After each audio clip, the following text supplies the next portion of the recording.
What's up YouTube, Capital G here. The Dark Arm XYZ Dragon has been revealed, and I have to say, I actually like this card a lot. I think that people are severely underrating it, and I like the practicality of it. I also think that its effect is super useful, and best of all, it's generic. So let's go ahead and break down Dark Arm, the Annihilator Dragon. It is a rank 7. We completely expected that. Dark Dragon XYZ monster, 2800 attack and 1000 defense. That is Dark Arm Dragon stat line. That was also expected. The materials are 2+ level 7 monsters, so you can use as many as like 5 XYZ materials if you want to use that. I don't really see any situation where you ever actually use 3 level 7s or higher than that. You're probably just going to use 2. Let's see. Once per turn, if you have exactly 5 dark monsters in your graveyard, you can also XYZ summon Dark Arm the Annihilator Dragon by using 1 level 5 or higher dark dragon monster you control as material. Okay, that's fine, I guess. I mean, I kind of wish it was exactly 3, because then it would be just like Dark Arm Dragon. Plus, getting exactly 5, that's really difficult, to be honest, and you have to have a dragon monster. It would have been way better if you could have, like, you know, if it didn't have to be a dragon, if you could, like, randomly, you know, use Dark Magician or something like that to XYZ into this. It's basically just an inherent way of, like, taking any level 5 Dark Dragon or higher and ranking it up into this guy without needing the second monster or the third monster or however many monsters you plan on using. Now, this guy's real effect is you can detach 1 XYZ material from this card, then target 1 card your opponent controls, destroy it, then banish 1 card from your graveyard. Also, this card cannot attack for the rest of the turn.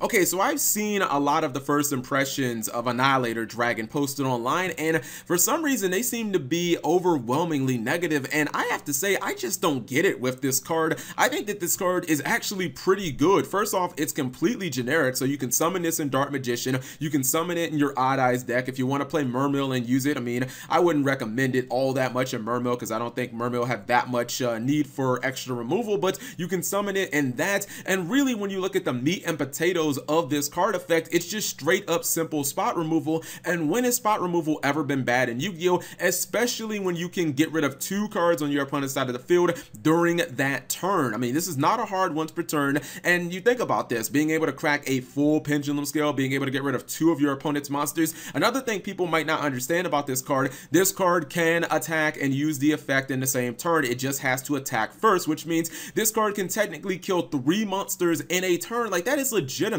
I said that I wanted this card to work in a deck like Dark Magician, and I thought that, or I was hoping that it would actually be generic so that I can summon it in a deck like Dark Magician. This is freaking saving grace for Dark Magician. If you've ever played that deck, for the most part, Dark Magician doesn't have a whole lot of removal. That Dark Magical Circle is pretty much your only way of outing cards on your opponent's side of the field other than attacking. I mean, I guess you have Dark Magic Attack, but that's pretty much a one of in the deck. This makes it so Dark Magician actually have a whole lot of removal. Basically, think about this, right?